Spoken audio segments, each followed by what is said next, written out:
Hello students, आज 17 मई 2020। कल मैं आप लोगों को प्रश्नावली 10.2 के प्रश्न बता रहा था।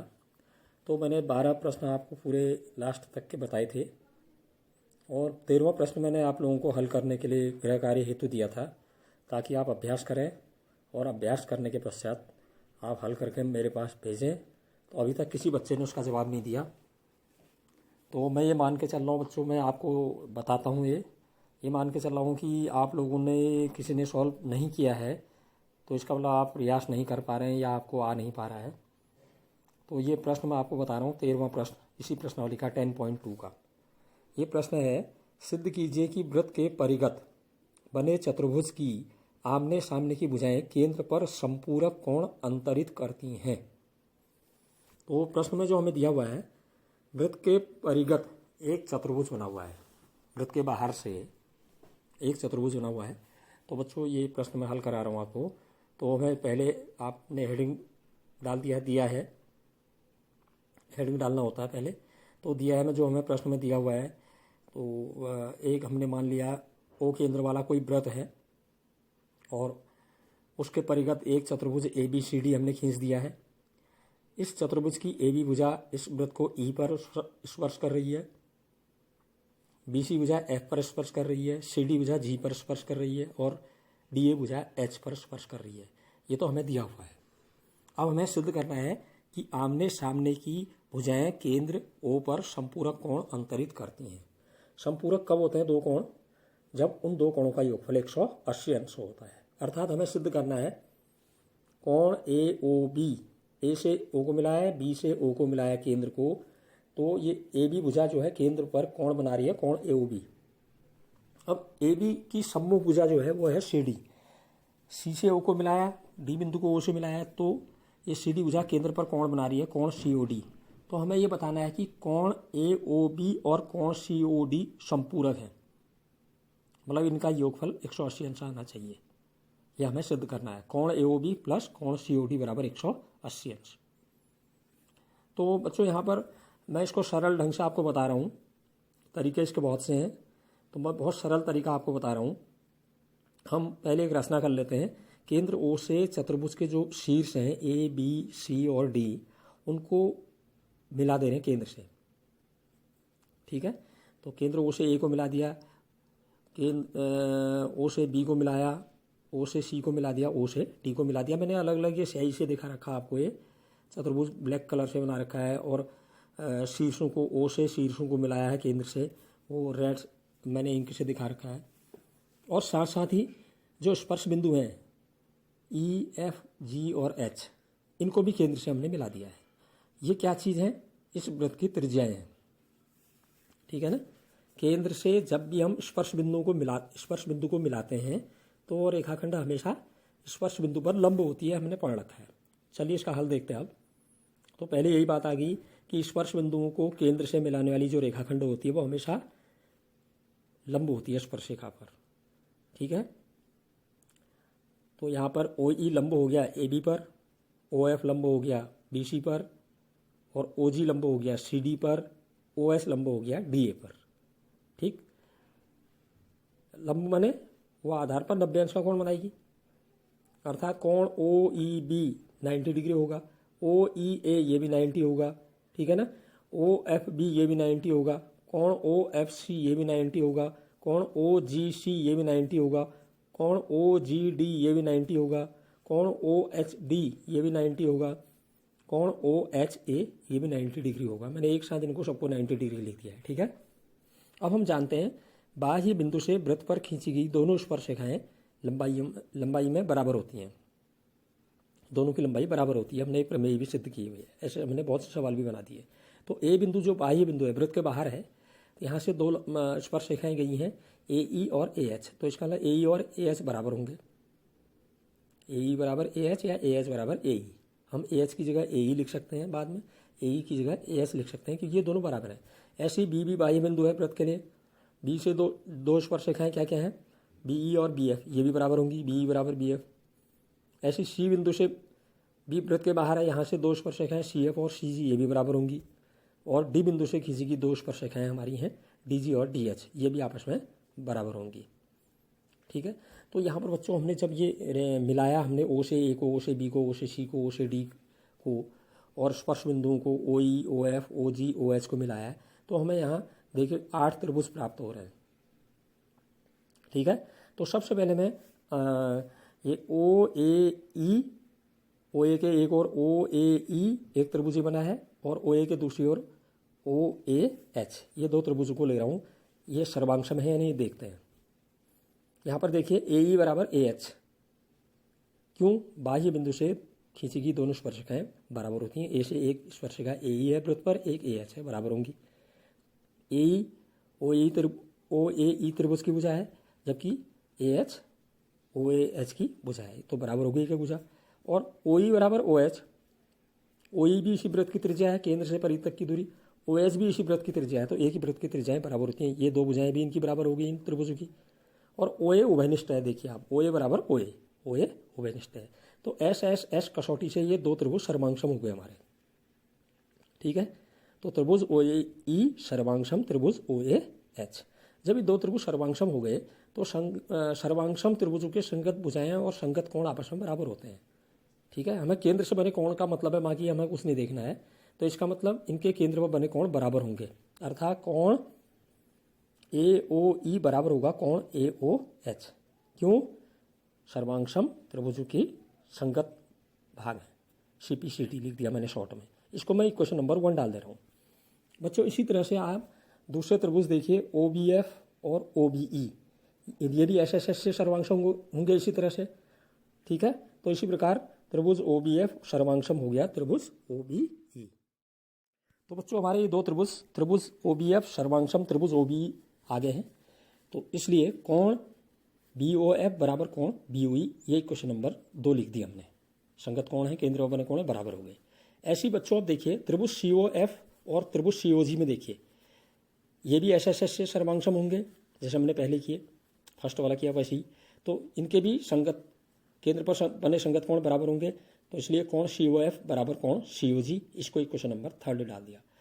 अब देखिए आप जो बचे हुए लास्ट में दो त्रिभुज और हैं डी से, त्रिभुज DOG और त्रिभुज DOH, ये भी SSS से सर्वांशम होंगे जैसे हमने शुरू में किया था वैसे ही। एक एक स्पर्शरेखा डी से गई, स्पर्शरेखाएं दोनों बराबर हो गई, एक उभयनिष्ठ OD उभयनिष्ठ हो गई और बाकी दो भुजाएं उनकी एक ही वृत्त की त्रिज्याएं होंगी, तो SSS से ये भी सर्वांशम हो गए। तो त्रिभुज DOG सर्वांशम त्रिभुज DOH, इनके भी केंद्र बने कोण संगत कोण बराबर होंगे, तो इसलिए कोण DOG बराबर कोण DOH, ये क्वेश्चन नंबर 4 डाल दिया हमने। अब बच्चों एक चीज़ है, वृत्त के केंद्र पर बना कुल कोण, वृत्तीय कोण कितना होता है? 360 डिग्री। वृत्त के केंद्र पर बने कोण की कुल माप होती है 360 डिग्री। लेकिन वृत्त के केंद्र पर देखिए इतनी जो लाइनें मिली हैं, इनमें कितने कोण बने हैं टोटल? आप गिनेंगे 8 कोण बने हैं। ठीक है ना, इन 8 कोणों को जोड़ेंगे तो इनका योगफल 360 के बराबर आएगा। तो इनको जोड़ लेते हैं क्रम से। AOE से शुरू कर दे रहा हूं मैं।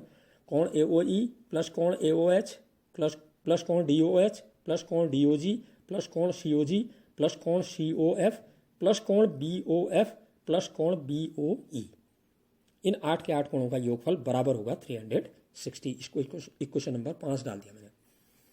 अब आप पहली इक्वेशन में देख रहे हैं, फर्स्ट इक्वेशन जो मैंने निकाली थी, कोण AOH बराबर है कोण AOE के।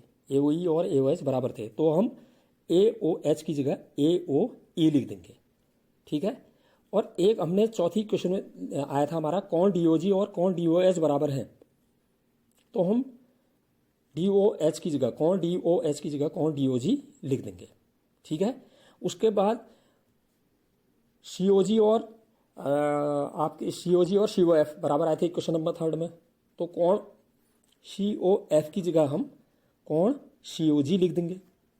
ठीक है, और लास्ट में हमारा आया था दूसरी इक्वेशन में, कोण BOF और कोण BOE बराबर है, तो BOE हमने ऐसे लिख दिया और BOF की जगह कोण BOE लिख देंगे। ठीक है, तो इन मानों को यहाँ से हम इक्वेशन 1, 2, 3 और 4 से इनके मान हम इक्वेशन नंबर 5 में रख दे रहे हैं। किन किन के? कोण AOH और कोण DOH, कोण COF और कोण BOF, इनके मान इक्वेशन नंबर 5 में रख रहे हैं।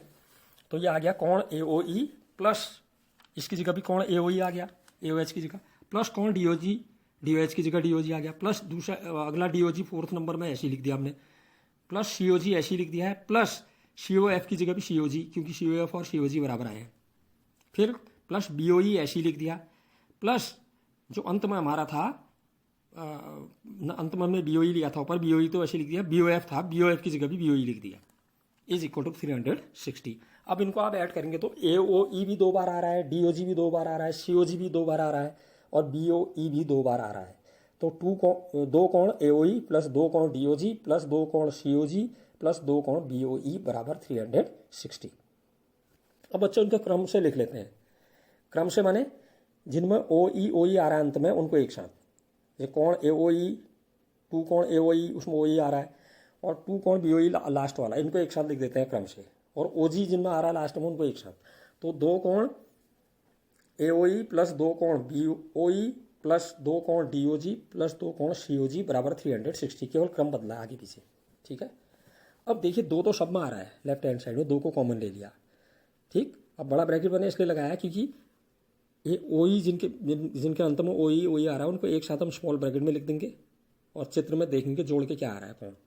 और OG वालों को एक साथ अलग स्मॉल ब्रैकेट में लिख देंगे, उनको जोड़ के क्या आ रहा है चित्र में देख के वो लिख देंगे, ठीक है। तो 2 हमने कॉमन लिया, बड़ा ब्रैकेट लगा के स्मॉल ब्रैकेट में कोण AOE प्लस कोण BOE को एक साथ लिख दिया, स्मॉल ब्रैकेट बंद, प्लस 2 तो हमने कॉमन लिया ही है पहले ही।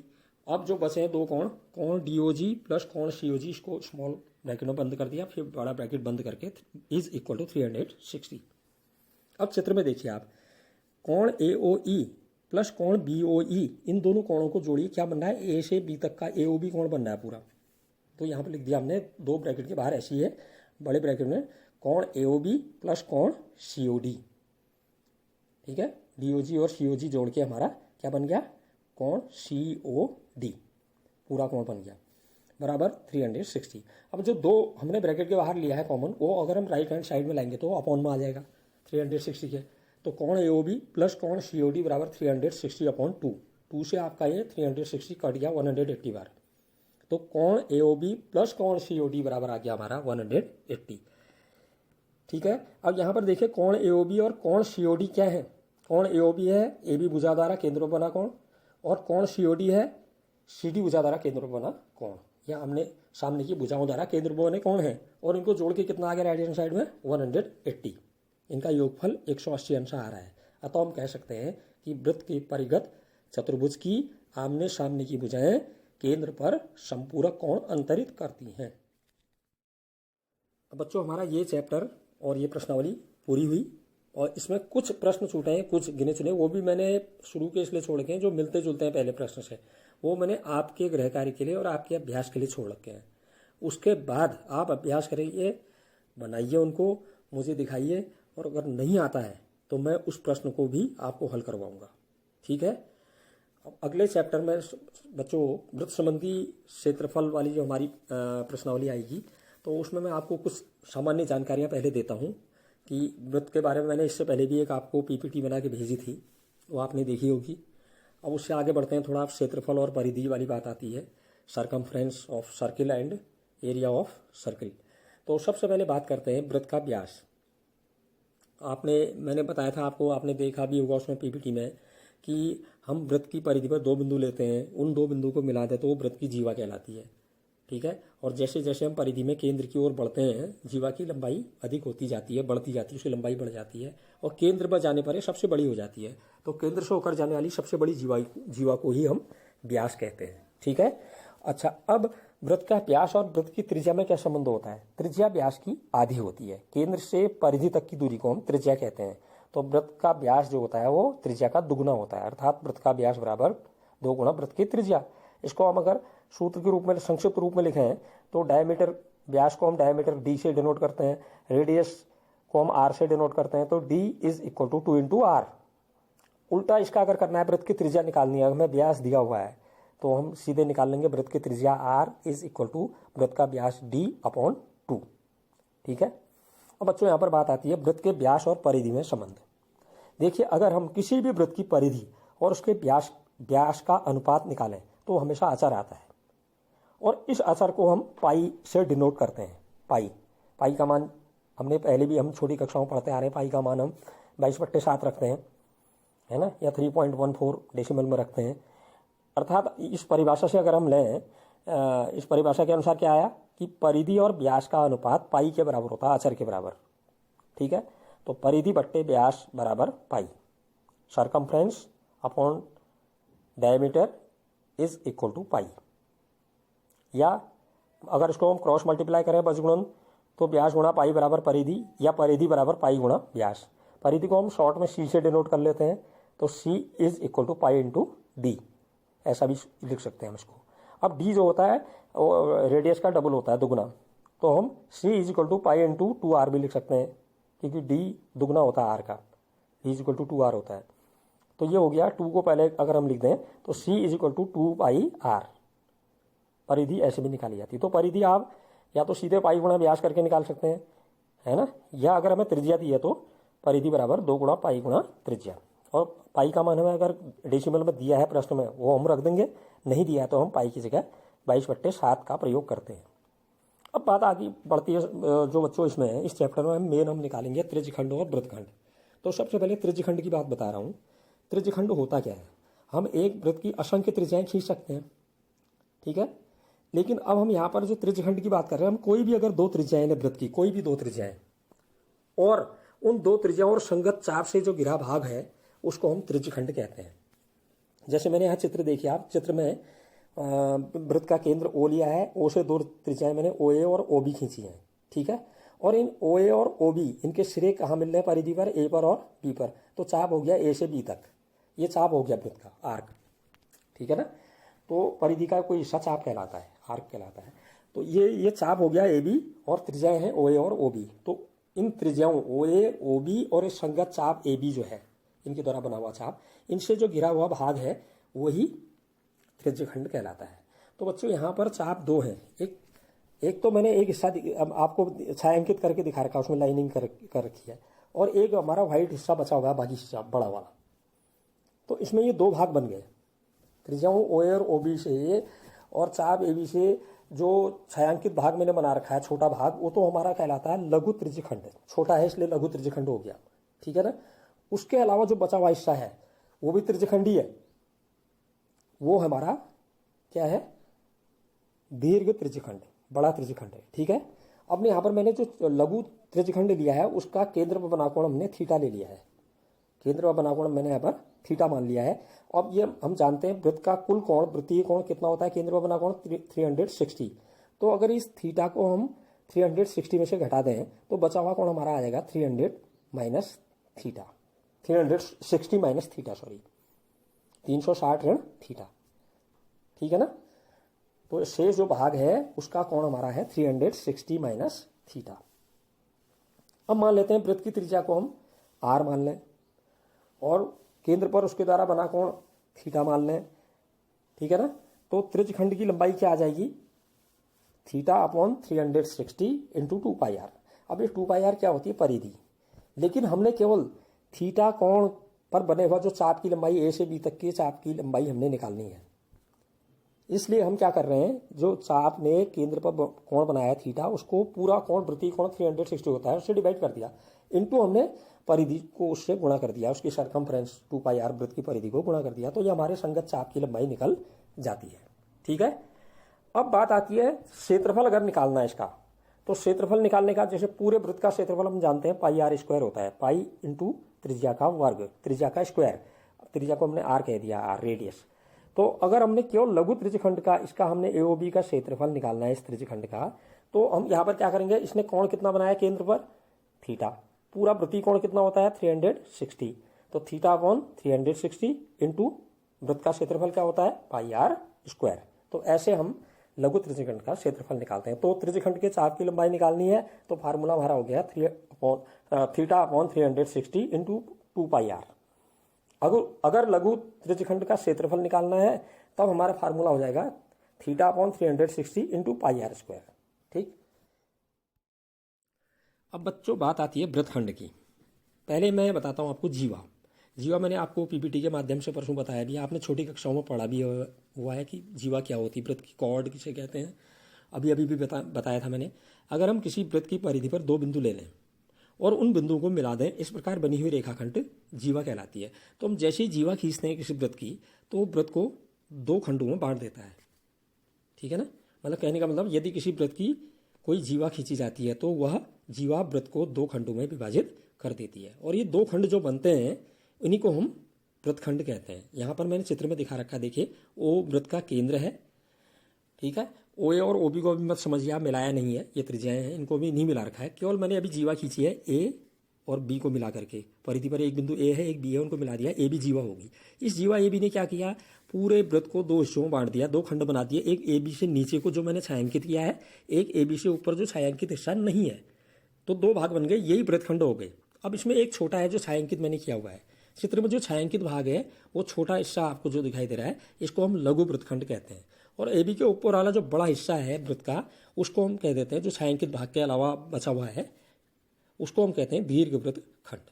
अब वृत्तखंड का क्षेत्रफल, इसका आपको बुक में एक फार्मूला भी डायरेक्ट दिया हुआ है बच्चों। फार्मूले के बजाय आप, मैं जो बता रहा हूँ उस तरह से आप करेंगे तो आप हर सवाल हल करने में आपको सुविधा हो जाएगी। ठीक है ना, तो वृत्तखंड के क्षेत्रफल में सबसे पहले मैं आपको लघु वृत्तखंड का क्षेत्रफल हम कैसे निकालेंगे उसके विधि बता रहा हूँ। लघु वृत्तखंड का क्षेत्रफल निकालने के लिए सबसे पहले हम त्रिज्याएं ओ ए और ओ बी को मिला देंगे। ठीक है, और हमें यह मालूम दिया होगा प्रश्न में कि केंद्र पर कितना कोण बना है, उसके लिए कोई ना कोई शर्त तब भी दी होगी या कोण हमें दिया होगा। जैसे मैं यहाँ पर कोण थीटा मान रखा है, मैंने ए से ओ को मिलाया, मैंने बी से ओ को मिलाया, चाप के दोनों सिरों को, जीवा के दोनों सिरों को केंद्र से मिला दिया, तो कोण ए ओ बी को मैंने यहाँ पर थीटा मान लिया है। अब हम पूरे त्रिज्यखंड ओ ए बी तक का पूरे त्रिज्यखंड का ही क्षेत्रफल निकालेंगे। त्रिज्यखंड तो ओ से शुरू हो गया पूरा, नीचे वाला हिस्सा पूरा जो भी बताया था इससे पहले मैंने।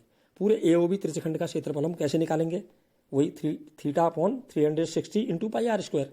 इस फार्मूले से हम पूरे त्रिज्यखंड का क्षेत्रफल निकाल लेंगे। हमने बताना है कि वो लघु वृत्तखंड का, मैंने ए बी जीवा के निचले हिस्से का, छायांकित हिस्से का क्षेत्रफल निकालना है। अभी हमने क्या निकाल दिया, पूरे त्रिज्यखंड का क्षेत्रफल। ओ ए बी पूरे ऊपर वह त्रिभुज जो बना है ओ ए और ओ बी को मिला के, वो वाले हिस्से का भी आ गया क्षेत्रफल। ठीक है, लेकिन हमने निकालना है केवल नीचे छायांकित हिस्से का लघु वृत्तखंड का क्षेत्रफल हमें निकालना है। तो पहले हमने क्या कर लिया, पूरे त्रिज्यखंड का क्षेत्रफल निकाल लिया। ठीक, उसके बाद जो हमने ए से ओ को और बी से ओ को मिलाया तो हमारा एक त्रिभुज बन रहा है ओ ए बी। अब हम इस त्रिभुज का क्षेत्रफल निकालेंगे। ठीक हो गया। अब इस त्रिभुज का क्षेत्रफल निकालने का हो सकता है ये आपका एक ऐसा त्रिभुज हो कि जिसकी तीनों भुजाएं बराबर हों। मतलब तीनों भुजाएं बराबर किसकी होती हैं, समबाहु त्रिभुज। तो आप समबाहु त्रिभुज का क्षेत्रफल का फार्मूला सीधे लगा देंगे, √3/4 इंटू भुजा का वर्ग।